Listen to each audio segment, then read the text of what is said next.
Avantika, hi, good afternoon. Hi ma'am, good afternoon. कैसे हो? बढ़िया बढ़िया।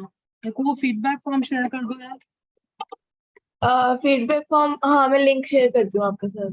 है ना। प्योर और फीड। लिंक ना मुझे मेल ही करो ताकि मैं उसको कॉपी पेस्ट कर पाऊँ यहाँ पे। हाँ ठीक है मैम, मैं करती हूँ अभी। ठीक है। हाँ।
हाय Biju.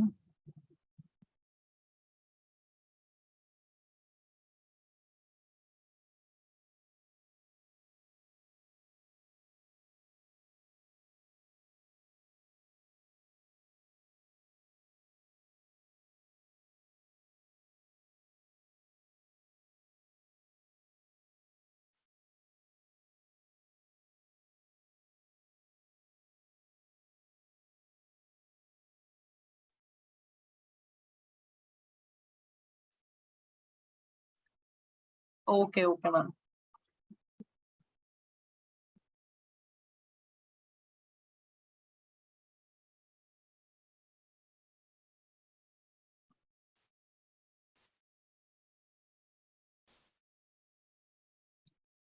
Hello and a very warm welcome to all the teachers who joined with us on this Saturday afternoon for the skill development session. I'm so glad to have all of you here And as we can see, we still have some more participants joining in. So we'll wait for some time as they keep joining. We'll allow them some time to join in. Anybody have any queries, any questions you want to be answered today? Please, you feel free to type it in the chat box. Me and my team here, we are taking up all the questions that you put in the chat box. So as we wait for other participants to join in, anybody can think of any questions on listening skills, developing listening skills. Please type it in the chat box. Or you could also send us, what are you looking forward to learn from this session today? What is everybody looking forward to learn today from the session?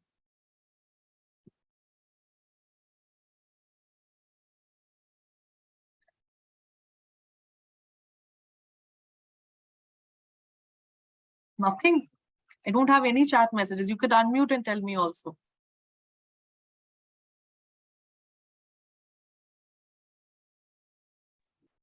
Hi, Himani. Can you hear me? Yes, ma'am. Hello, good afternoon, ma'am. Afternoon. So, ma'am, while we were waiting for the other participants, I was asking my attendees who've already joined in. Okay. I said, what are you expecting to learn from the session? Yeah. If you have any questions, unmute. Correct. So we'll allow another 2-3 minutes for Right. everybody to join in. Sure. And meanwhile, anyone. So Sudha ma'am, our resource person for the day, has also joined. This commune meeting, I always have a feeling that this is a very, ma'am, family kind of an affair. Yeah. I know you have been really very, very kicked about it and looking forward to it. So you're trying to create a family of ELT persons. I always feel really all the nice. teachers who That's an join in, I excellent can see and I feel they're my teachers, you know, they've joined in. So normally in a webinar, what we do is we play a corporate video or something. So Yeah. here I feel while we are waiting, we should talk. You know, this is the of gossip course. time. I have seen a couple of messages on the chat box. It says from a passive to an active listener, and Increase student engagement. Excellent. So I'm sure we have teachers from across the country, ma'am, today. I think I saw a couple of them from Middle East also joined in. That's a good sign. Yeah, of course. It's just 4 now. So as you said, 3 wait for a minute or two. Yeah. It says 3 people entered. So we're allowing everybody. Teachers, I have a very humble request to everybody. You know, when we are making certificates, it makes it very difficult for us when you're logged in with another name. Like I see somebody joining in as Oppo F19. Now, how do I make a certificate in that name? Please rename yourself. Correct. Right. And even if you've sent me a chat message saying, ma'am, I am so and so, doesn't help me. Just rename it. So I'll just do a quick overview of this. How it works is Zoom automatically captures the attendance for me. I don't have to take an attendance. When the session ends, I get a report saying these were the active participants. And your name, along with your email IDs, they can show. So I pick up that list and I say, all right, so these were my participants, these were the attendees, and I create certificates, right? It makes it easier for me.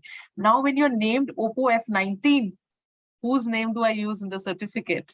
And whom do I send it to? That becomes my challenge. So just make sure you are named exactly, your spellings are right, other things are right. And also today, anyways, we'll be sharing a feedback form with you.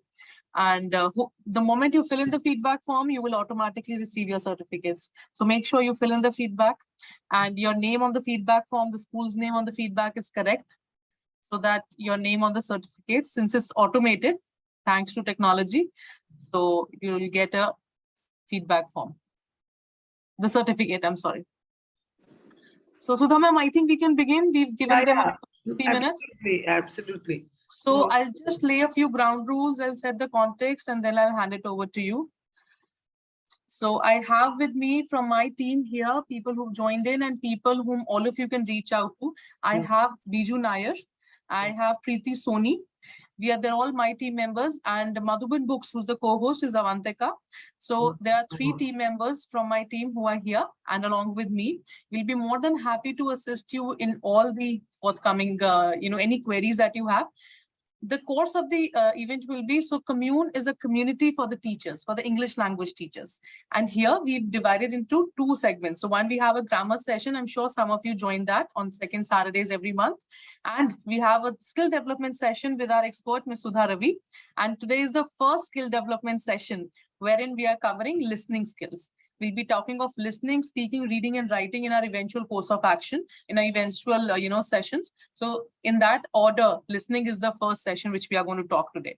Should you have any questions, any doubts, any queries, please feel free to give us on the chat box. It's a little obstructive when you unmute and say while the resource is talking. So just type it in the chat box. One of my team members and myself will pick it up.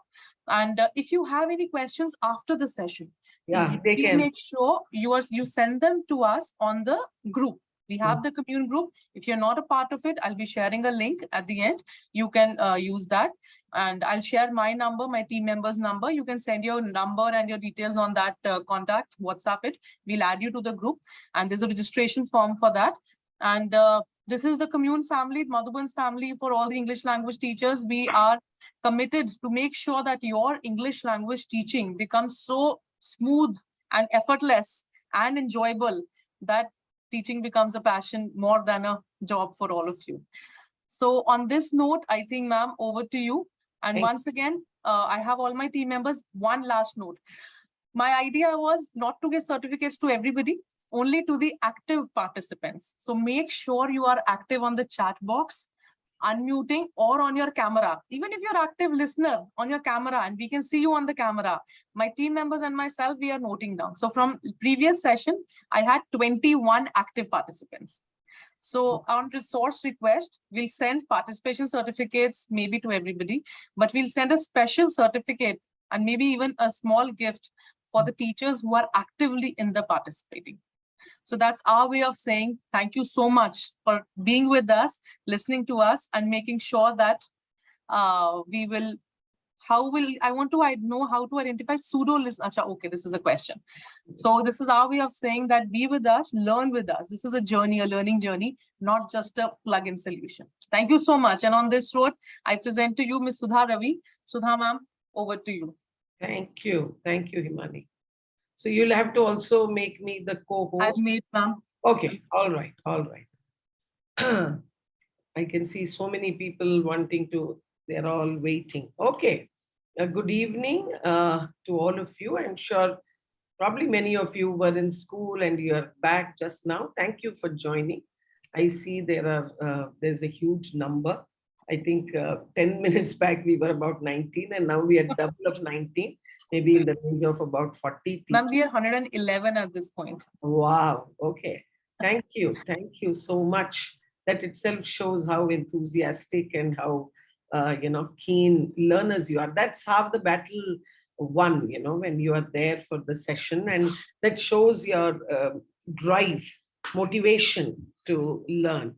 So it's a learning journey for all of us. I'm not going to talk anything that you guys don't know. So I am setting the context right in the beginning, but reiterating, when somebody tells you that, this is what is supposed to be done. And then you realize, I've been doing it in the class.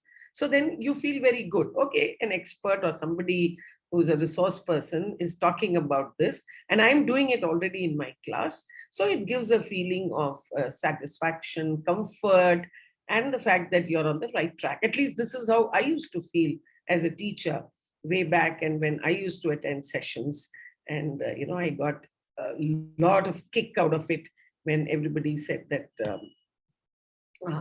this is what you're supposed to do. So let me share. It says one participant can share screen at a time. So I guess I'm the only one sharing, right? Nobody else will not. I don't know then why it is not. Okay, yeah.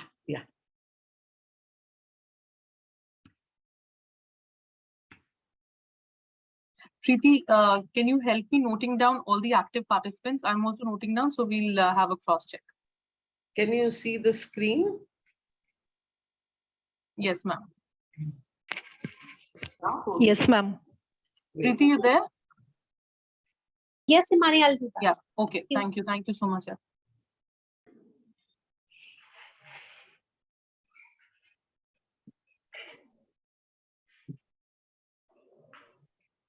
So today we are, we have 4 language skills, as all of you know: listening, speaking, reading, and writing.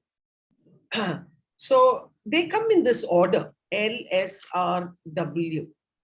Any idea why in that order?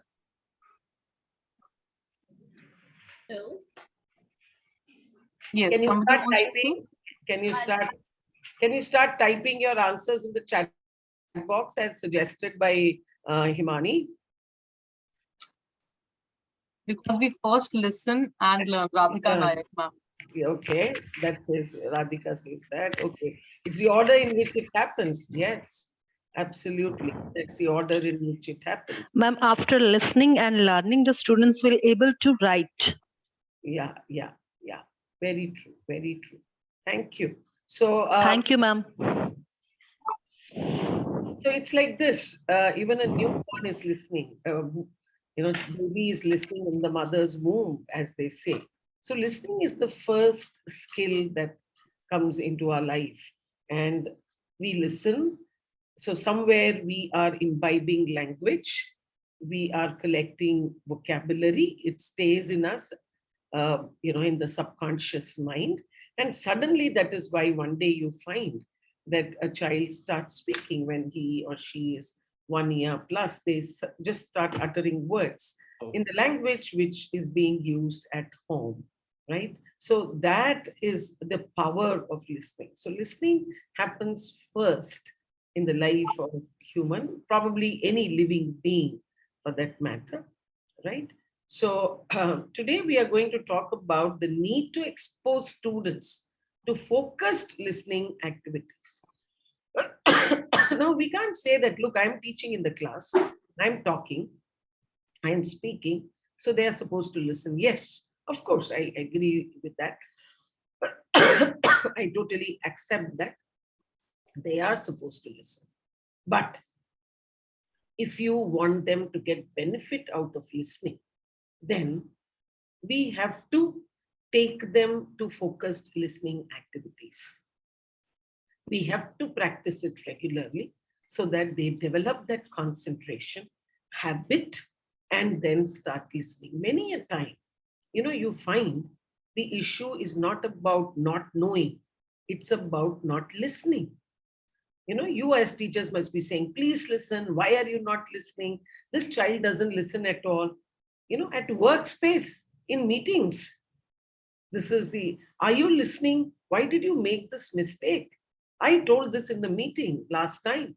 Where were you? Where was your attention? So it's not just as simple as, just listening in that sense. There are a lot of skills, attending skills involved, sub skills of listening. And so it is important that we pay attention. We don't have to talk about these sub skills to our students. We don't have to use the jargon. The idea is that we should know so that we are exposing them to activities where each of these is getting honed or enhanced, so that by the end, they become good listeners. Because as they move from junior classes to middle school to senior classes, the amount of listening they have to do is not funny, right? They have to listen to teachers, social science teachers, science teachers, all subject teachers, important concepts being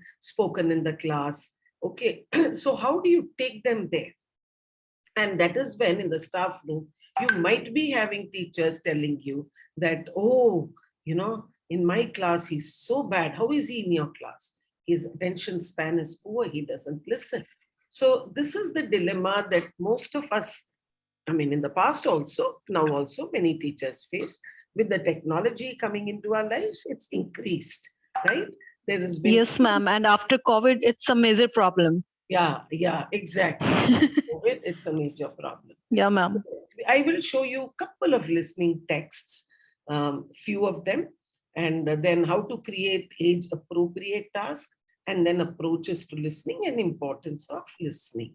Okay, so now this is something, see what it says, this pie chart. Actually, when we talk of daily communication, 45% of our time is spent in listening. Speaking comes next, reading comes next, and writing is the last. So listening is what we are doing most of the time. But how much of that listening is actually getting converted into comprehension? How much of that, what we are listening, we are understanding? Okay, so there where comes, the important point, that is listening leading to comprehension? Is listening leading to enhancement in whatever you wish to, in vocabulary, concept? Is it happening? Okay, so I thought this was very important for us to know that that is the amount of time anyone spends in listening. And you will find this, maids at home don't listen. You will be telling they'll be doing something. With there itself, our battle starts, isn't it? Sun nahi rahe ho kya? Are you not listening to me, what I'm saying? So hearing is what actually happens most of the time. Most of the time we switch off. If we don't like the person, we switch off. Children don't like the teacher, they switch off. You don't like at home somebody, you just switch off. So there's a lot that goes on when when we are talking of listening. So in that sense, it's a very complex skill. Albert, I would appreciate if you could type on the chat, and so that we can take it up at the appropriate time. Himani, Anybody's raised their hand, ma'am? yeah, Albert, people have been raising hand. I have kind of, so the request is no need to raise, just put it on the chat box. Himani or Avantika, somebody will take it up. There are 4 people sitting from the Madhuban team, so one will take it up. Don't worry, definitely. And teachers, just to avoid any chaos, I'm kind of muting everybody. Don't take it otherwise. Just to make sure that the session goes smoothly. Because we have 150 participants. So. Yes, now as the number. Sudha ma'am, you'll have to unmute yourself once.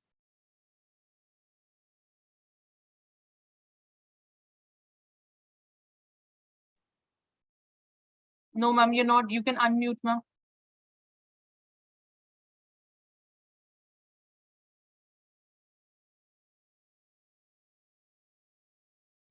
Yes, ma'am. Okay. So I hope earlier I was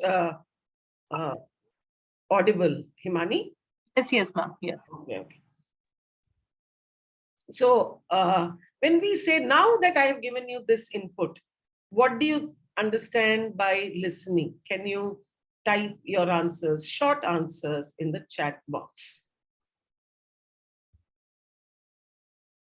What is listening? We should. What is listening? Word meaning, okay. What is listening to you? Paying attention, okay, comprehending, understanding whatever idea is told, all right. Focused auditory perception, that's a good one. Hearing and grasping the information with attention, all right. Listening is understanding what is being spoken, Dhruta, all right. To hear and gather, all right. Not only hearing, but also understanding, yes. So by and large, we all know there is the element of understanding that goes along with listening. CBSE also through NEP has introduced storytelling as a pedagogy. I'm sure you all know what is pedagogy, right? Methodology of teaching is pedagogy, okay? So storytelling has been kind of very, very clearly stated in the NEP as one of the methods that we can use. And do you know something, teachers? Even in corporates, Himani will agree with me and confirm this, that when somebody has to make a presentation, what is the advice given? Just don't run the slides. Yeah. Tell a story. Because when you tell the story, see, if you have built on an idea, okay, in the corporate, they say that say it as a story, because then your passion comes in. Okay, then it is not just slides with data or information that you are running through, but you're talking about it with so much passion. Okay, so what happens when you tell a story? You bring in emotion, you bring in expression, your tone changes. So when you use a story, then you are catching the attention span. And somebody just now typed in the chat box, attention, very, very important. Okay, to get the attention, to get the focus of all the students towards what you are doing in the classroom. That is what is very, very important. So storytelling has been introduced with that purpose. It can be something, even a lesson, social science lesson. If you know the lesson as a teacher, the teacher knows the lesson. She doesn't have to even read it from the book. She can say it like a story. If she's talking about an ancient kingdom, the Pallava kingdom, about any city in the Mohenjo-daro or any civilization even, can be actually told as a story. So storytelling as a methodology has been kind of, understood well. It has got a lot of positive, it leads to a lot of positive reinforcement. So what language skill do you think this essentially involves? When we talk of storytelling, what essential skill is involved here? What happens?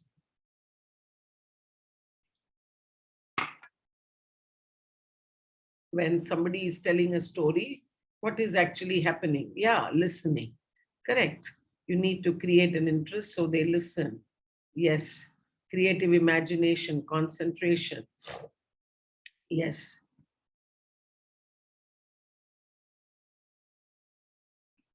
So all that happens, and that is why listening, we have been talking about it. This is an activity for class 1. Just listen to this. Listen carefully. This is a book. That is a pen. The book is on the table. The pen is on the book. There are 20 tables and chairs in the classroom. I sit in the first row in my classroom. Please listen to it again. This is a book. That is a pen. The book is on the table. The pen is on the book. There are 20 tables and chairs in the classroom. I sit in the first row in my classroom. Thank you.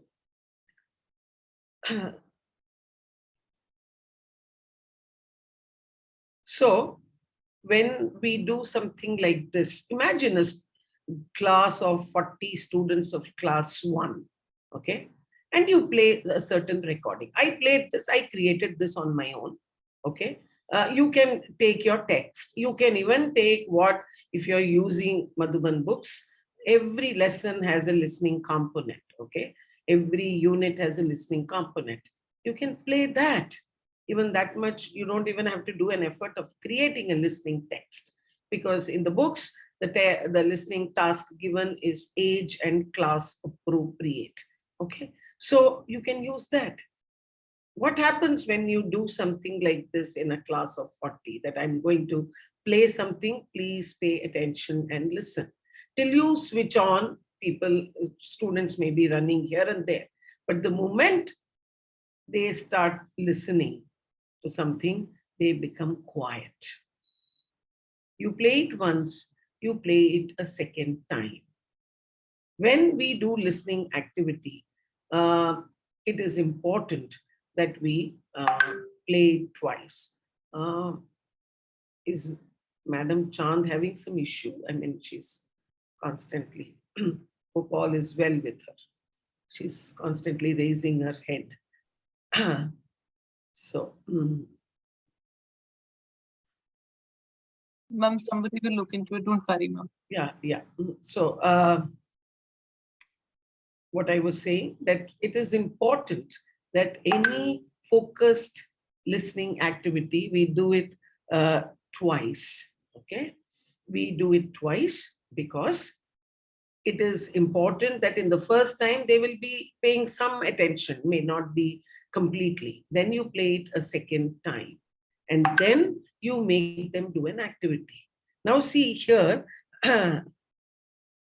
you have, this is, you can give picture support. Okay, now what am I testing here? When I give a picture support, I am testing if they have heard the word. For me, it is important to know whether they have heard the word book. Okay, that is a, somebody may write pencil also. It is possible. Okay, right, like this. What are we testing? What is the focus of the exercise? Is the focus to find out whether they know the right preposition? Have they heard it? Is the focus on the noun? You can only give one blank. Okay. And when they actually do listening, spelling is not important. If they write TABL, for example, as answer for the first, I'm taking up everything together so that you really can understand how it happens in the class. Okay, TABL, it is fine. As far as listening comprehension is concerned, it has happened. It has nothing to do with spelling. Please, if it is, and generally for listening, we give a 1 mark, right? If you're doing it as a formative test, or a little class test or something, don't look for spelling here. Spelling is something that is tested separately. That's a separate exercise in itself. Many English teachers think that in English there is nothing else except grammar and spelling. All English ends with grammar and spelling, which is not true. Okay, so language has a lot. Spelling is something, yes, it's important, but when you pronounce it, table, a child may get it as TABL. They are listening the phonetics, so they may write TABL. It is fine. Okay, somebody called Keshav is raising the hand. So I think these people, if they can put off the camera, it will be nice. So there are 20 tables and chairs. You know the answers. The point of this activity and to make you listen is not that I want the answers to these questions, okay? You're all teachers. The idea is to show you that even a simple activity like this in the class. So imagine you enter the class and there's total chaos. You just start with a little listening activity and the focus comes back. They all get organized. They all start listening. When you start on day 1, it may not happen. But over a period of time, it is habit formation. And if in a school, all the English teachers decide to do this, right from class 1 onwards, by the time they complete class 8, in 9 and 10, you have ASL, 9, 10, 11, and 12. They are very much ready. And listening is what will give them the vocabulary, is what will give them the confidence to speak, to convey their points, to convey their answer, to give their point of view when a conversation is happening, isn't it? So, developing this skill step by step is very, very essential. Okay, and you will see the results, teachers. You will see the results. My research itself was on listening and speaking when I was at EFLU, and I took a set of 45 students and I worked with them for 2 months, and I focused on listening and speaking. And there was and these were class 9 students. There was a remarkable improvement in their listening skills, which led to them doing well in other subjects as well. Okay, so very important to understand what you are focusing on. What is the focus? What do you want to test? Okay, so it could be fill up, it could be multiple choice also. You could make it as a multiple choice question. You could make it as true or false questions. Okay, there are very many ways. Now listen to this and see what is the difference. Listen to the instructions and complete the given task. How to draw a square. Take a blank paper, use a ruler, and let us say you measure 5 inches. Mark both the ends with a dot. Draw a line connecting both the dots. Now, from one end of the line, measure 5 inches again and mark with a dot. Connect this end of the line with the dot on the other side. Repeat the process with the leftover 2 ends and you will have a square that measures 5 inches on all sides. You can draw a square for 5, 8, 10, as much as you require using the same method. Listen again. How to draw a square. Take a blank paper. Use a ruler and measure 5 inches. Mark both ends with a dot. Draw a line connecting both the dots. From one end of the line, measure 5 inches and mark with a dot again. Connect end of the line with this dot. Repeat the process with the leftover 2 ends and you will have a square that measures 5 inches on all sides.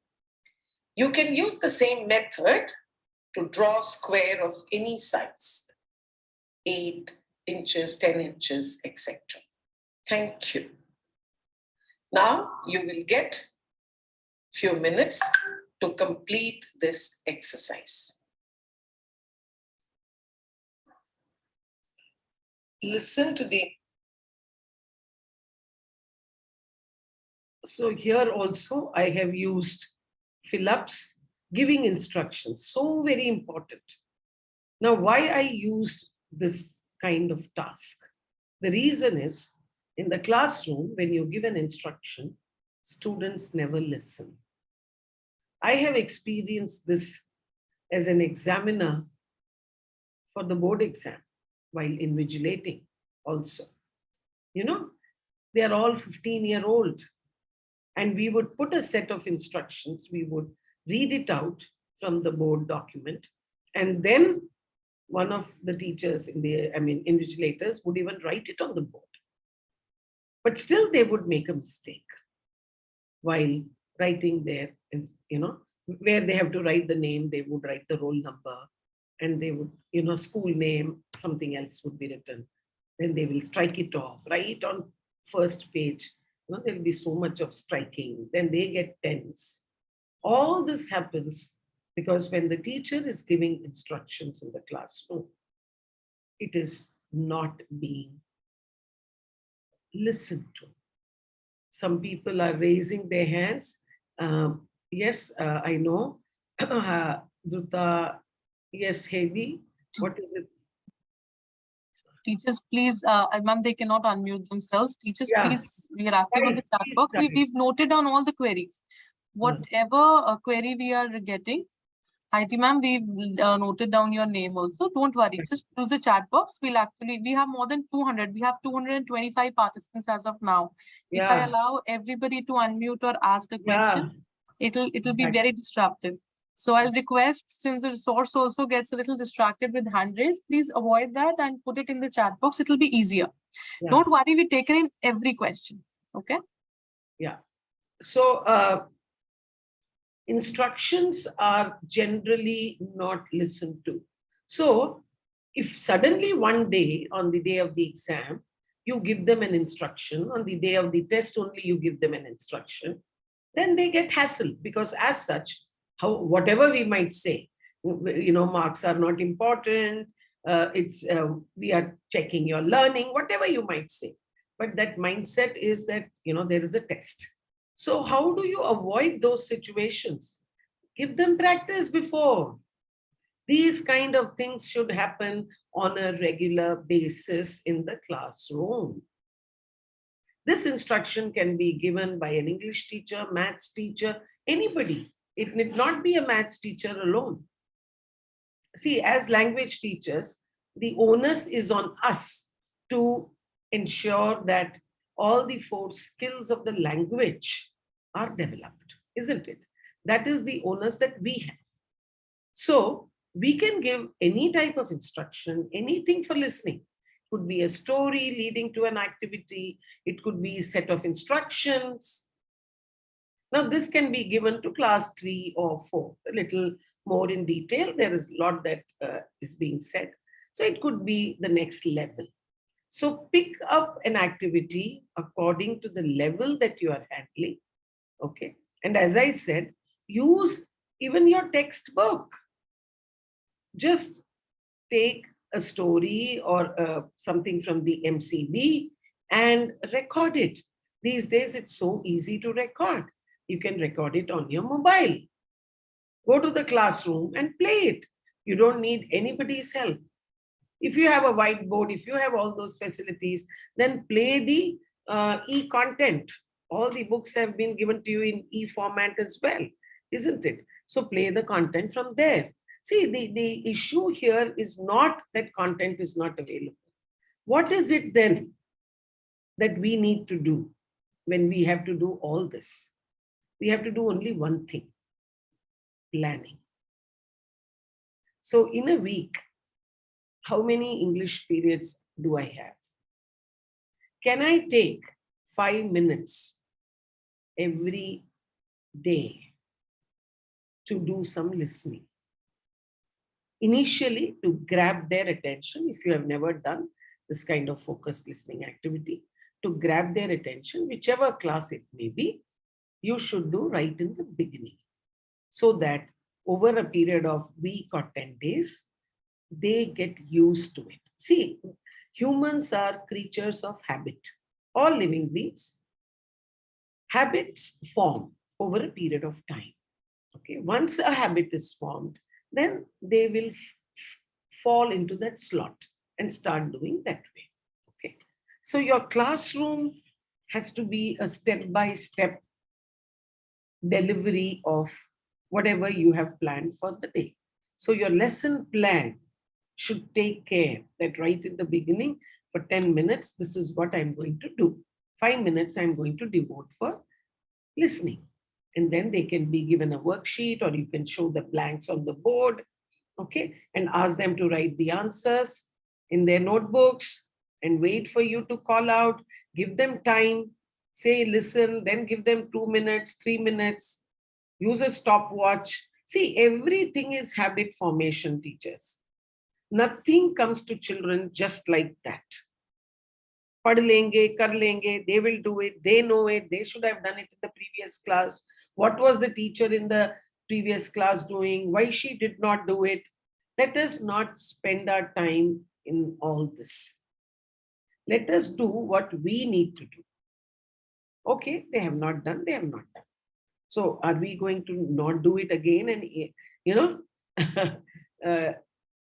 probably increase inefficiency? No. Okay. So whichever class you are taking up, you need to do this. Okay. Over a period of time. It's very easy. As a school, it will become a habit. You are exposing them to listening. Then when they listen, they learn. Then slowly you can bring this listening to the middle of the class.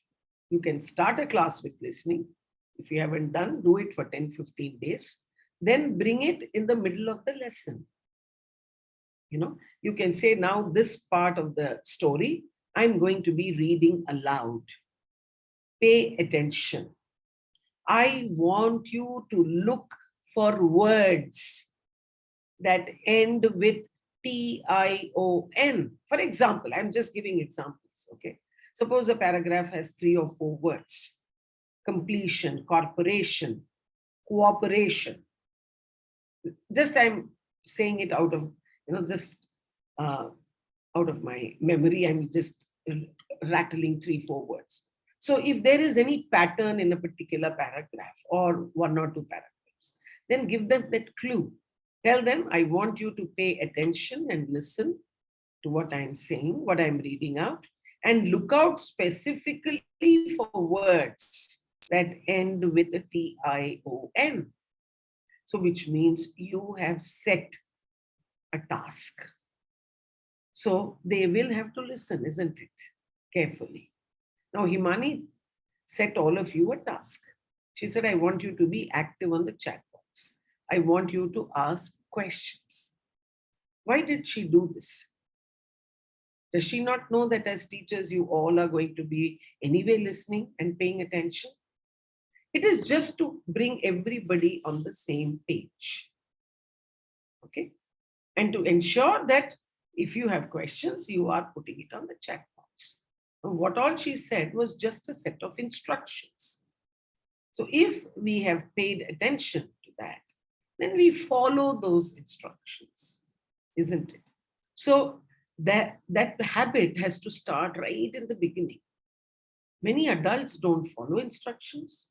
Even if they understand, they don't follow. Follow means they don't follow that rule or that instruction. That is the next level of complication. Okay. So you could have multiple ways of doing this. As I said, begin by doing listening right in the beginning, then take it to the middle, and then you can try out doing a listening task at the end of the lesson. For that, what do you need to do? If you're doing a particular lesson, you need to create, let us say, a summary or something of that lesson. Okay. And then play it. You can record it. I have recorded all this in my own voice. Today, technology allows you to do everything, right? You go on Zoom and then there itself you can record. So everything is possible today. And I'm sure you people know much more than what I know. I am 60 plus, so I have made an effort to learn technology. For many of you who are young, technology must be coming very, very naturally, because you have been, you are born in the age where technology has been really fast and you can do so many things. And children teach you these days. Okay, so that's not big rocket science. So you can do it at the end of the lesson. It could be where you want them to listen, to a summary of the text or something, and then ask them to do a true or false exercise. So you summarize the whole text and you, play it out. So you can actually record the summary in your own voice. If it's a poem, you can play it at the end again and ask, put a few questions, true, false, etc. Intended meaning, right? Many things you can do. So at the end, slowly, but to reach there, you need to first initially help them become good listeners. So the initial listening and the middle of the text listening can be practiced for 2 or 3 months before you go to the end of the text listening activity. Okay. So what is the purpose of doing this listening activity in the class? As I said earlier, this is just a kind of a reaffirmation. Listening to instructions. Slowly you can make this a little more complicated. From drawing a square, you can, change it to something more complicated. In classes 7 and 8, how to change the bicycle tire and things like that. Okay, depending upon what kind of activities they are involved in. And as I said, if you want to play safe, pick it from the English textbook. Simple. So that you know that all that vocabulary for that class, they should know. So there is no confusion. There is no, kind of, you're not in a doubt in that sense, whether I should be doing this in this class. But suddenly when you one day pick up and do it in class 7, a tough activity, they may not be able to do it. So you need to know whether they have been exposed to this. Have you been doing it? Okay. If you have not been doing it, then you have to start from somewhere. Of course, for class 7, you don't have to start with table, chair, and all that. Okay. But something from the textbook and slowly build on it. Okay. Make it initially just 2 to 3 minutes of listening, because they don't have that concentration. They'll become fidgety. They'll start looking here and there. Okay. So slowly take them from 2 to 3 minutes to listening to even speeches. Okay. What happens when we go and listen to music concerts, for example? So I come from Tamil Nadu. I stay in Chennai. So long ago, I have to really say long ago, it was almost 15, 20 years ago, when Carnatic singers, you know that this state is known for its music, and we have something called as Carnatic music, which is something very parallel to Hindustani classical. And I am sure even in Hindustani classical, if somebody knows, they would agree with me. Earlier, musicians would perform for 4 hours, 5 hours, and they had an audience which would listen enraptured, totally engrossed to the music. Nobody will get up and go. But today, musicians perform only for 2.5 hours. Very few perform for more than 2.5. 2 to 2.5 is the norm today. And if you ask them, they say, if I sing for more than that, people will leave the auditorium, however much great I may be. Then I have to just sing for the seats and the walls of the auditorium. So our patience is going down. We don't listen. Okay. Our attention span is reducing. We keep looking at the screen, the mobile screen. Okay. Then suddenly a message will pop. So technology has, in that sense, taken away our attention. So in this kind of a world, it is important that we reinforce. Remember one thing, teachers, you all are teachers of English. Let me tell you one thing very clearly, and that's how I lived and I still continue to. As an English teacher, I've always believed that skill development is more important than pushing content into their heads. Content pushing is happening by the maths teacher, science teacher, etc. A story given in the textbook, whether it is an article in the MCB or in the literature reader, a story or a poem, these all are only means to achieving that end, the end of skill development.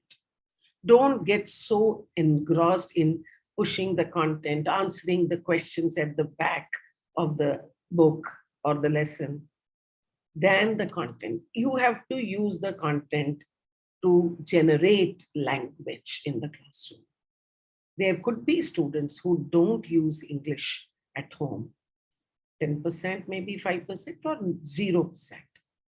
So those kids have the opportunity of picking up the skills only in your classroom. So the classroom, develop their skills in the classroom.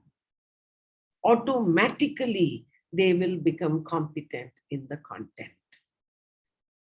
If you just keep if you open the book and just read the text, explain the text, and then ask them to answer the questions, where is the scope for them to listen, speak, etc.? When you do an instruction exercise, for example, how to draw a square, one little exercise comes out of that itself. You can put them into groups of 4 or 3, whatever, depending upon your class size, and ask them to create a set of instructions. So each group can create a set of instructions. It may be on anything. Just leave it open, make it an open-ended question. Talk among yourself and create a set of instruction. Now, once they finish this for 5 minutes, then tell them that randomly ask one group to first read out their instruction, and others have to do that. Okay. Then one more group. So like that, they could practice listening. So if on a day you have a double period, you could devote 15 minutes for listening in that. Okay. So see, this is how your head has to think. You have to think, okay, I have a double period on that. This is how I'll do. In this period, this is how I'll do. Okay. So here comes the role of planning. So it is not just picking the exercise. It is, first of all, being convinced that skill development is the key to language enhancement. Once you understand that, then from there, you move to the text. Text becomes a cakewalk. It's a breeze, believe me. As they grow and move into senior classes, 7 and 8, listening could lead to speaking. How would you do this? Why do you think he did this? Only if they have paid attention will they be able to speak. What do you think is your point of view? Do you agree with what, the author said or whatever? So then when you read the text also, they are listening. So their skill has to be sharpened. It's not even sharp. It has to really become very sharp. So for that, you really need to work on them. So how often should these exercises be taken up? As I just now said a few minutes ago, on a regular basis. Initially, just 5 minutes of your classroom time. So in your lesson plan, make a note that I'll start with listening. What do you need to have ready? You need to have what you are going to make them to listen to. That is the text of the listening text, we call it, right? Could be from the textbook, could be independently from somewhere else. And then an exercise based on that text, fill up or whatever. You can type it on your laptop and show it on the white screen. I never had all this luxury as a teacher. I was doing everything by hand. Okay, and still we were doing it. So today, once you type it, then if you're taking 2 sections, you can use it in both. But the effort is only once. So listening is the first language skill, isn't it? Most children come to school armed with only one way to learn: listen. Actually, when they come to school, that's all they know. Okay, but over a period of time, we keep saying, listen to me, why are you not listening? But we have never focused on listening, please understand. Just merely saying, please listen, will not lead to listening. That is what I am trying to reiterate. So I hope by now you all understand that when we say listening is comprehension, listening is more than hearing, this is how it happens.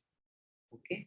So initially, yes, in LKG, UKG, teachers sing songs, they tell stories, but very, very soon we want to move to writing because parents want that. That would be probably the explanation or the argument given by teachers. I agree, parents today want more than what, they probably don't even know.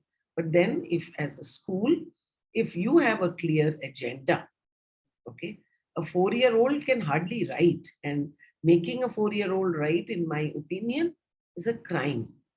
It should be made a punishable crime if I'm allowed to. Okay, there's no need for a 4-year-old to write. They can just color, they can listen, they can speak, they can sing, they can play with clay, they can do some coloring, they can just draw some lines and stuff and go home. But we want them to write A, B, we want them to do all sorts of things. So the focus is on all those things. So as a result, focused listening doesn't happen. And we keep complaining that they are not listening. Right? But very soon, as I've said here, indeed, for the first few years of formal education, listening is an integral part. But then something happens around first and second grade when students are, they get into actually more of reading and writing occupies our focus and attention. So remember that first pie chart that I showed you right at the beginning. Keep that in your mind. If you have made even a note of it, right? How much time, percentage of listening, that keep it in front of you. And as English teachers, remember that that should be our focus. So when you were exposed today, of course, you are listening to the webinar. I know that you're all paying attention because I can see so many messages on the chat box. I'm not opening and reading because I know Himani and team is working on it, but I can keep seeing the number of chat messages increasing, right? So I want you to also reflect on this experience and put these answers on the chat box. We'll pick them up and we will talk about them, okay? What do you think of the experience that you had? I have already exposed you to two very, very short listening. So what was the experience? I'm sure for you, it was not difficult to listen and mark the answers.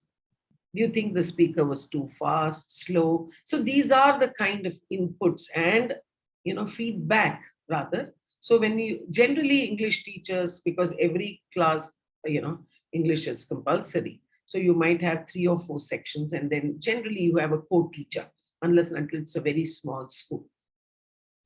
So when you have a co-teacher, 2 teachers can work together, here and say, okay, I'll prepare listening for this, you prepare for that. Then you can actually play it before you actually do it in the classroom. Check out whether you are too fast, too slow, whether you are able to get what the other person is saying, all that, whether it was, so if it is fast, then can you slow it down, right? So all those things can be taken care when you actually do it, and you can do it and work in pairs as 2 teachers, so that when you work with a co-teacher, your workload comes down by 50%, right? One person can hunt for the passage or the text, the other person can, start recording it, and then you both can decide and work on an exercise. The idea is that when you listen, are you listening for key words? Are you listening for the key message? So many times long meetings happen, right? Even in schools, they happen, right? When the principal, the final meeting after the final exams, or before the final exams, after the half yearly, at very crucial points in any school, there will be, the principal will call for a meeting, right? Now, every time there is a takeaway. How much do we pay attention to what is being said in the meeting? Are we already in a state of closed, where we have closed our minds and we don't want to listen? So then that can be very, very dangerous. Okay. So as adults, when we do it, children also do that exactly. So there's no point getting upset when children don't listen to us. So are we prejudiced about a person? Okay, I'm putting all these thoughts. I don't want answers. I want you to reflect. I want you to think. Many a times, HODs, coordinators, when we have a mental block, we don't pay attention and listen. We say, okay, let her finish. She always has something to say. She always has some feedback to give. Okay. And that is the same attitude that children also develop. Ma'am will keep saying something. It's okay. I didn't pay attention. I didn't listen to him. Okay. So these are the kind of messages that go across. Without your saying, this is the message that goes across. Okay. So there's a lot of reflection that needs to be done as teachers. And that is why I said listening in that sense is actually a complicated skill, because we come with a certain, sometimes, we come with expectations, then we have prejudices. So when you come with an expectation to listen to someone, okay, then if that person doesn't deliver to your expectation, after a point, you then stop listening. Later on, you tell people, oh, I switched off. There was nothing much that this person was speaking. I had very high expectations. Okay. It was very disappointing. But you never know, once you switched off, probably the person said certain things, which if you had paid attention and you were actually listening, there would have been some intended meaning. Okay. So this is the same approach that children also exhibit, the same behavior. So if you want to avoid this, you have to expose them to listening. Listening of various types. Some may be interesting, some may be humorous, some may be not interesting, might be just factual. But that is important, isn't it? In real life, it's not all the time. You're not going to listen to things which you want to listen to. Many times we have to listen to things which we don't like, but they are important, isn't it? So this is what we as teachers need to understand. Our reflection is very important. So reflecting on what is the experience itself for students. So all of us sit and listen to webinars. We go to workshops, we attend workshops. So what is it that we carry with us in terms of takeaways? What is it that we finally understand and implement? So a listening is complete only when it starts with mere listening, leads to comprehension, leads to analysis, leads to understanding, and finally, like extract, you take the extract of what happens when you see these sugarcane guys taking out sugarcane juice.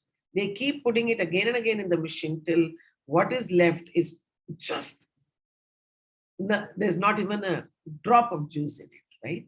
So to that extent, they extract. Like that, we have to extract and finally find what works for us the most. Okay. So one thing that I'm sure all of us have understood is listening requires concentration. If you lose focus even for a few seconds, you will miss something. And I'm sure you all will agree with me on this. It happens all the time with all of us, even if we are watching some television series or something on the OTT platform. Suddenly somebody talks to you. At that point, what happened on the screen, you might be able to see, but because your concentration has gone somewhere else, you are not able to, you haven't not paid attention and listened to what that person was saying. So if somebody asks you, say, no, I didn't listen. At that point, I missed because, my mom came in, she was talking. Oh, that's the point where he said, this is such an important thing, So these kind of experiences we are facing every day. But how many of us really pay attention to all this? Do we just let it pass? Okay. Or like what I do, if I'm watching something which I like, okay, if I'm watching a documentary or something, even a movie, why a documentary, even a movie. If my husband walks in and says something, today we have that option. I put it on pause.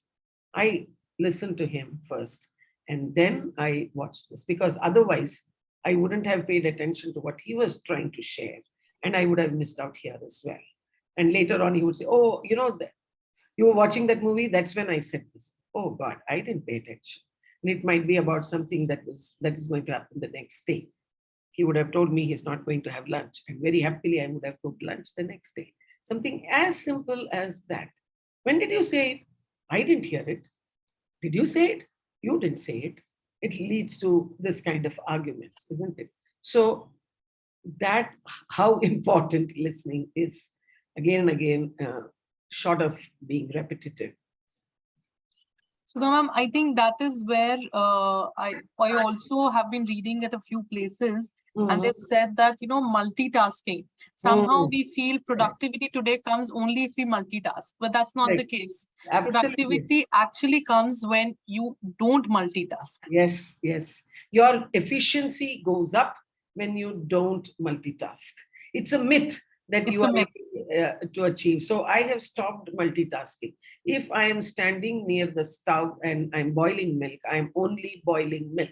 Because Yeah. otherwise you keep it for boiling and you say, okay, let me finish this. The milk will boil over. You actually end up spending 5 or 10 minutes more, depending upon how much milk has boiled over and gone all over the place. And then you have to clean it. So better to stay there, let it boil, switch off, and then go to the next job. You put tadka and you say, "Theek hai, ye hota rahega." No, it burns. It gets burnt because if you have not, reduced the flame. But if you have reduced the flame, anyway, the cooking is going to take more time. So where is it that you have actually saved time? You haven't. So You it's haven't. good to do one thing at a time, always. This whole multitasking is a big, big boomer. It's a bummer. Over the last couple of years, somehow it has been multitasking has become like the buzzword. Everybody's like, oh, I can do 20 things at the same Yeah, time. yeah. And I'm doing this, I'm doing that. yes, And now people have begun realizing that it's a myth. yeah, And it absolutely. actually even, multitasking, I feel, is the reason of a burnout also. Correct, correct. Heavy burnout. Yeah. Jack of all, master of none. Very well said, Arshad sir. Yeah. So that's what multitasking is. Very right, very right. 3. To do the tree pose. Stand on one leg, bend your knee, place the sole of your foot on the opposite inner thigh and balance. Sway like a tree. Think of trees being kind by offering shade, creating oxygen, and providing homes to animals. Relaxing in the park. The resting pose. Lie on your back with your arms and legs stretched out. Breathe and rest. Close your eyes and imagine the sights and sounds in the park. Listen to it again. So because of lack of time, I'm not playing it again. But see here, I have introduced a little bit of, calmness, and this exercise in that sense has a different kind of a focus, isn't it?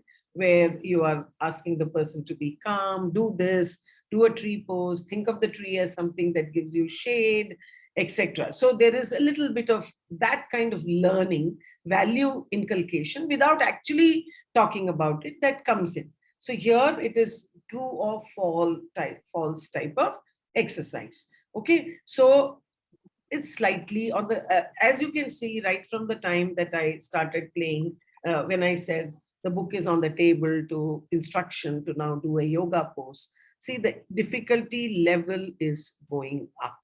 So which means, this is how you need to take it for students. But definitely this is still not something for class 1. Okay, I have created multiple exercises so that I want you to understand that there are multiple things that we can use for doing this kind of a listening activity. Anything from a newspaper. So this is from a yoga instruction book or something. So like that, pick up anything and everything. Let the language be simple. Be very clear what I am testing. As I said, spelling is not the focus. If you want them to write one word in the blank, specify. Tell them, fill in the blank with one word only.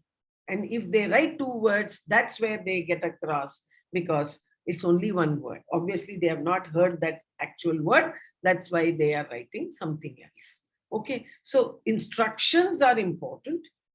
Focus is on listening and comprehending. Okay, we need to stand on both legs to do a tree pose. Now, clearly we know it's a false statement, right? So, but then have they paid attention? So slowly, slowly, you are pushing them to a situation where they will start becoming attentive in your class. You have to slowly bring them. You see, they are agitated. There's a lot of agitation in the head these days for everybody, adults, children. Everybody is restless. Everybody is in a state of flux, constant movement, looking at the clock, looking at the time. I have got the next appointment at this time, so I have to do this. So listening, focused listening leads to a lot of calming. Okay, so it has that effect as well. Okay, so it is to sharpen their listening, to help them focus, to understand and process.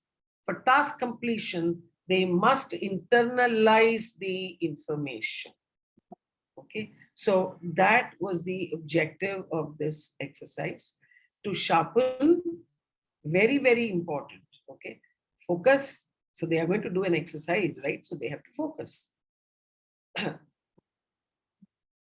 Ma'am, also this listening text, like you're saying, of the different classes, we can vary it from 10 seconds to 20 seconds and then slowly, increase Absolutely. Increase the, even in class 1, if you start right in the beginning of the session, initially it can be just 30-40 seconds, and you can take them up to 5 to 7 minutes of focused listening.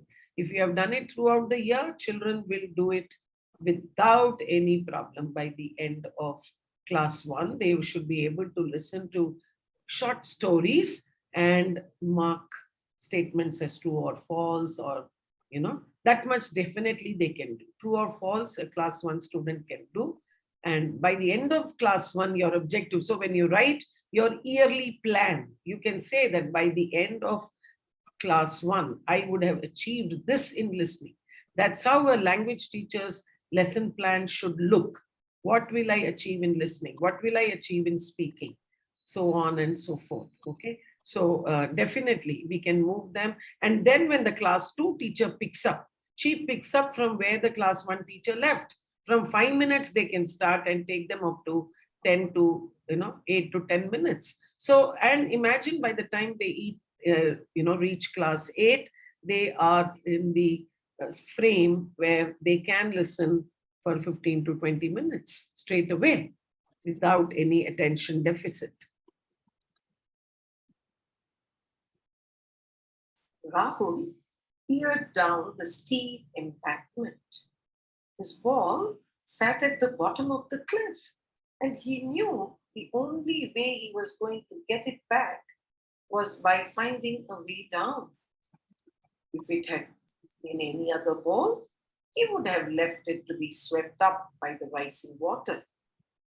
But it was the cricket ball that had been signed by Sachin Tendulkar himself. There was no way he was going to leave it behind. Rahul's heart pounded and his palms were sweaty.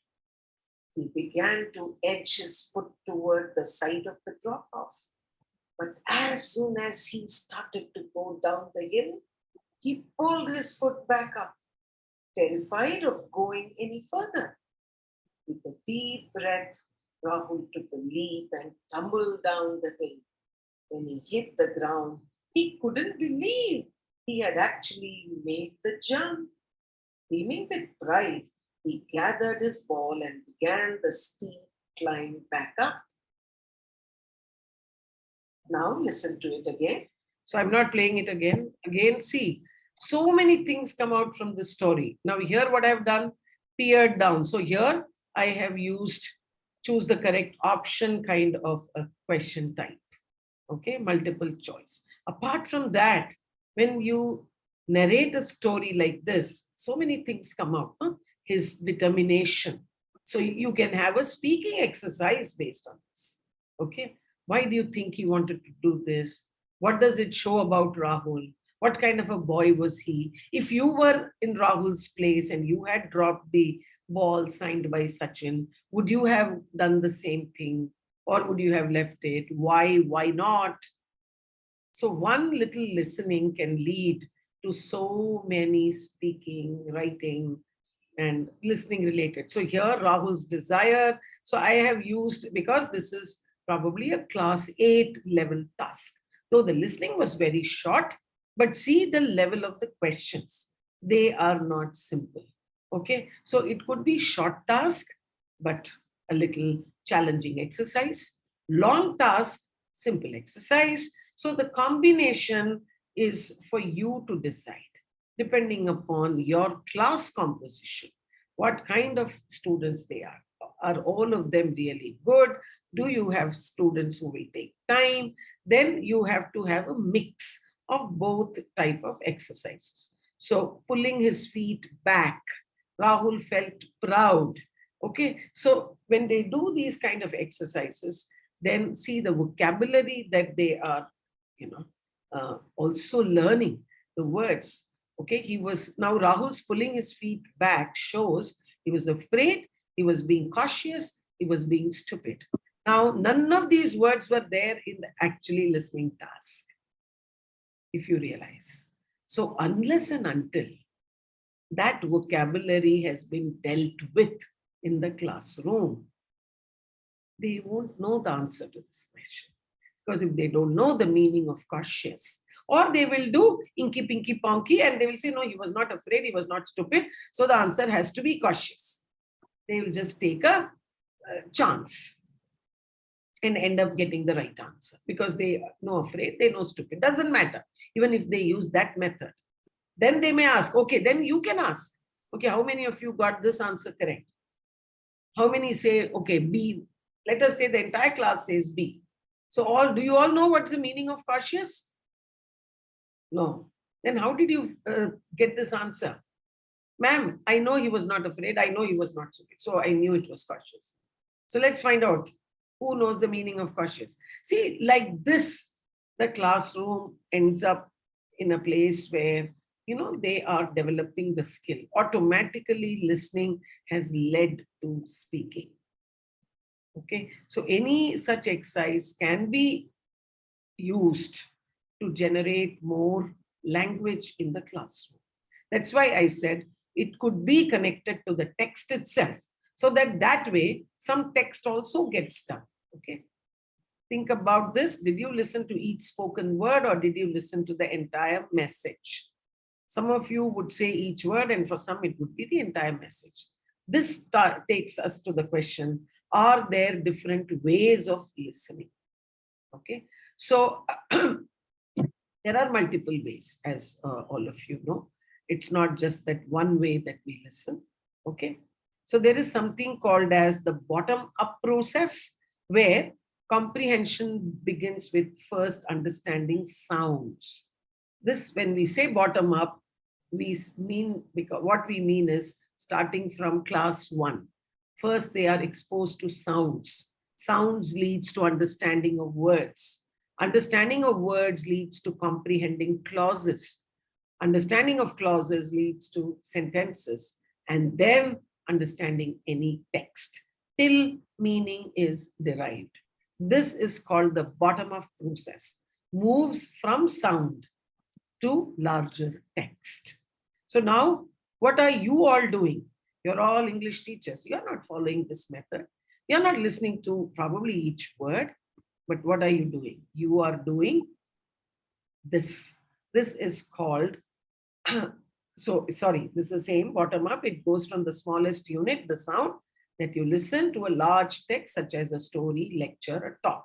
When do we listen for individual sounds, and when do we listen to the entire text? Do we do this consciously, or does this happen unconsciously? Think about all these questions. As teachers, have you ever thought? If you have thought, very good. If you haven't thought, please think. Okay. The second is the meaning to language acquisition. This is the top-down process.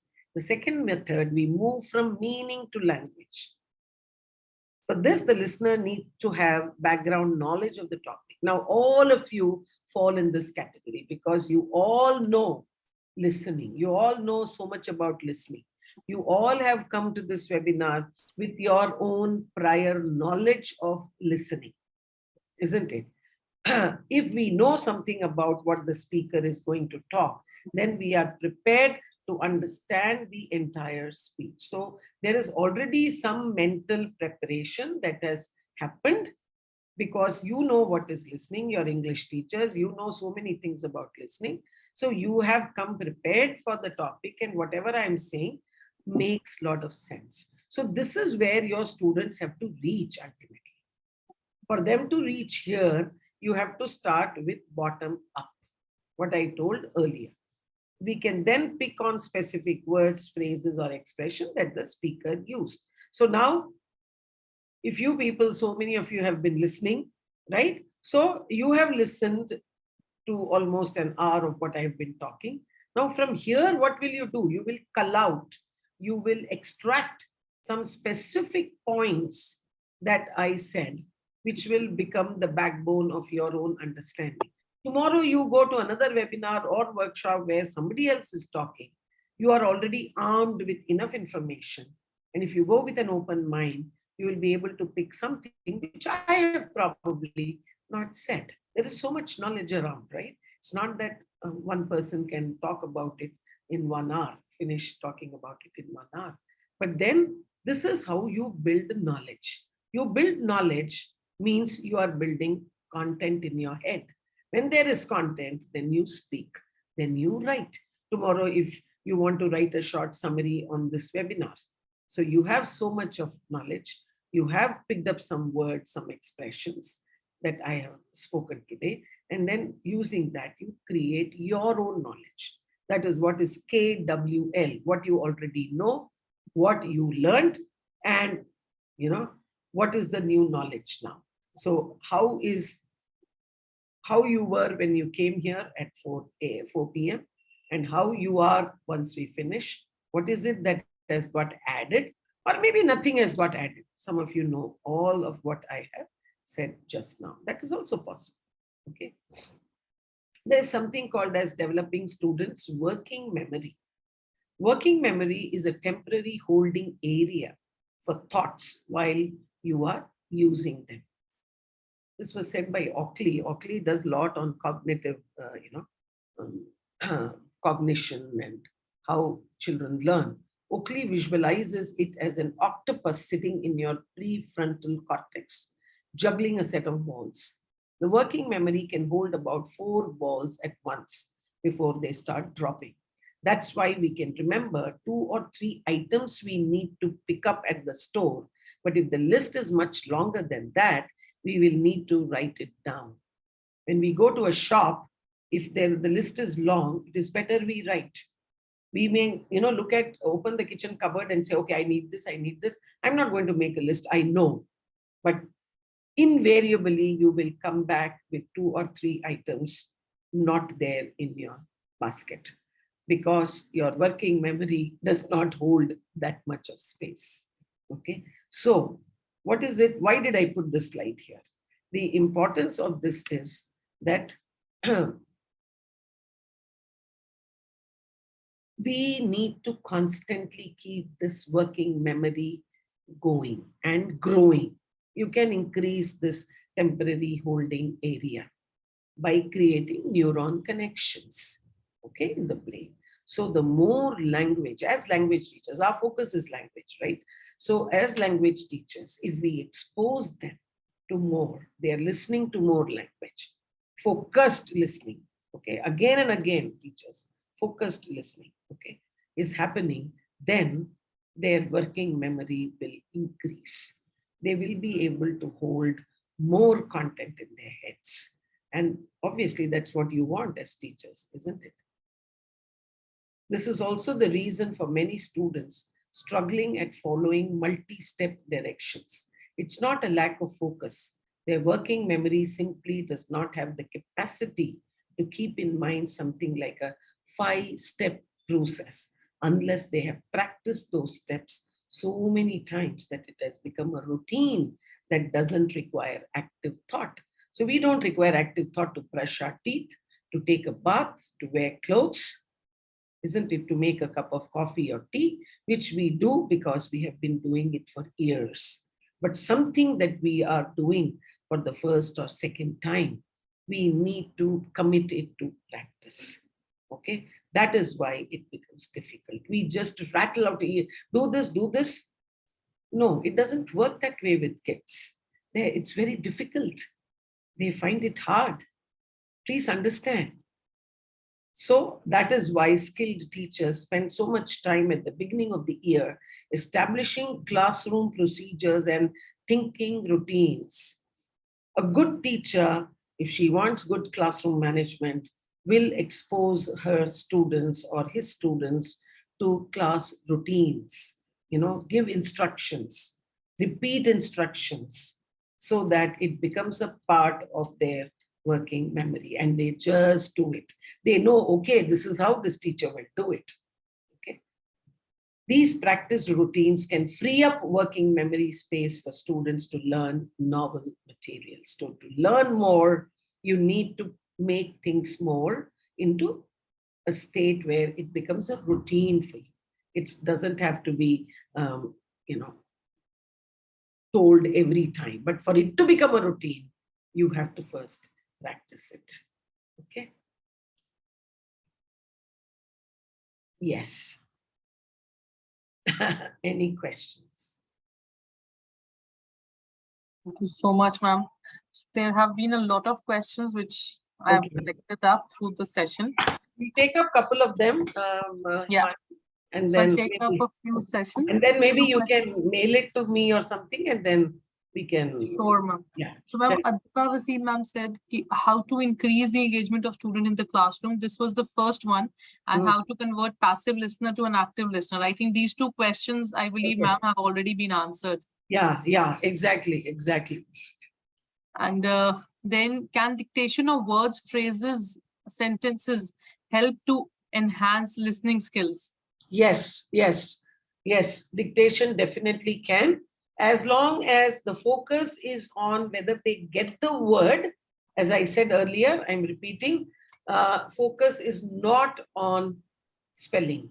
For spelling, the exercise has to be, you say that I'm going to check your spellings. Please learn the spellings of these words. I'll be giving a dictation.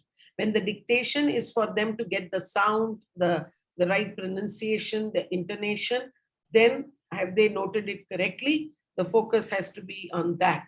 So of course you can do it. Of course you can do it. Ma'am, and then there's a question, can we introduce prepositions with listening skills, listening skills drawing activity? Yes, you can. Absolutely you can. Good question. I was hoping that this question will come up. Whosoever has asked, it's a good question. Yes, you can. Camelia Jairwa, ma'am. Okay. Good. You can. You can. There was Chitra, ma'am. I think you wanted to ask a question. You just raised your hand. Chitra Rajiv. Yeah, Chitra, ma'am, you raised your hand. You can unmute and ask. Was there a question, ma'am? If anybody wants to unmute and ask, please raise your hand. I'll unmute you. Okay. Ma'am, then there's a question. Can we use sounds? Just sounds, ma'am. Bubbly ma'am's asked. Yeah. See, in very with younger children, if you are a teacher dealing with pre-primary or up to class 1 and 2, yes, you can. Suppose you want to say cold. So the way you pronounce, the children should be able to. Of course, you can highlight, you can stress, you can pronounce it the right way, and see whether they are getting it, the k sound, sir and sh, and all that. Yes, that is generally done in smaller classes, and you should do it in those classes, because that's how they will then build up. Nobody is going to do it with them when they are in primary classes 5, 6, 7, etc. So please go ahead and do it. Now, according to CBSE, they have clubbed the KG, upper KG, 1 and 2 as one unit, right? And then 3, 4, 5, and 6, 7, and 8, and so on and so forth. So of course you can practice. If there are difficult sounds, please do.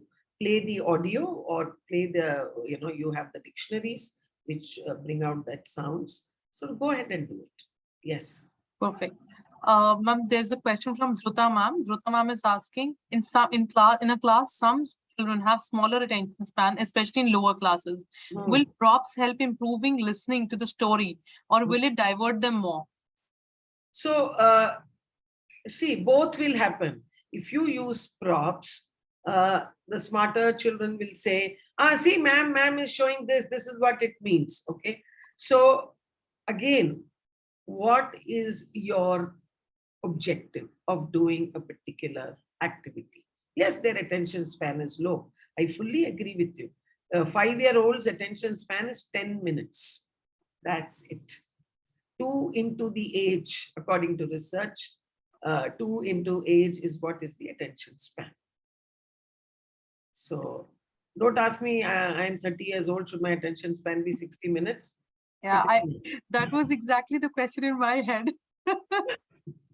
So It's can we supposed to be, but calculate? then there are other things that happen as we grow old. But with children, definitely that is what it is. So, experts say that when you are even making or writing out your lesson plan, you should do interesting things right in the beginning to get their attention. And the most important content which you want them to learn in that particular lesson should be delivered when their attention span is maximum. And then when their attention span again falls, that's the time you should do some closing activity, okay, which need not be an important thing also.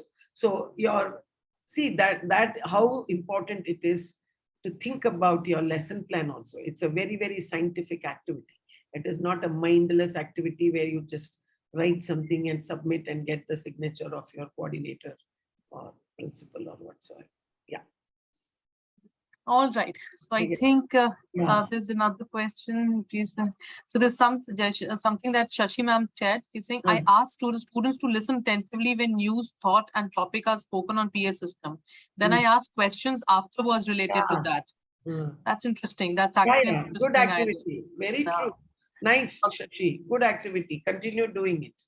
Thank you, Shashi ma'am, for sharing. I'm sure all the other teachers can also try this Yeah. at their respective Yeah, schools. most of the schools have PA system these days.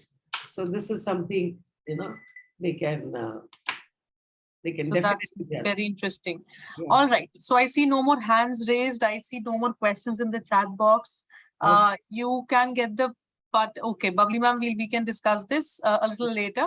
So all of you who've been able to fill in the feedback forms, I'm sure you've got the certificates already, or if by the evening maybe. And those who have not been able to share it, I am writing the number once again in the chat box. So if you have any difficulty filling in the feedback form, please write to us on this number. Somebody will be in touch so shortly with you and we'll help you out with feedback forms. Till then, thank you so much. Our next session on grammar is on September 10th. September 10th, 4 to 5 p.m. That's our next session. And we'll meet Sudha ma'am very soon. After that, in the next session, I'll announce Sudha ma'am's session availability. I'll just check. So Sudha ma'am, have I missed out actually? What? No, I have your on the 17th, the next. Yeah. So our next session is on 10th of September, which is on grammar. And we'll take your feedback and we'll reach out to you on the group to identify what topic you want us to cover in the next session. Till then, thank you so much for joining in. Enjoy your day, enjoy your evening, enjoy the weekend. Yeah. Enjoy, everyone. Thank you so much. Thank you, teachers. God bless all of you. Thank you. Yes. Teachers, you'll get the certificate for this session.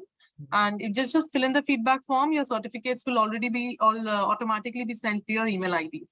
Thank you. Thank you so much. Thank you, ma'am. Thank you, Sudha ma'am. Yeah.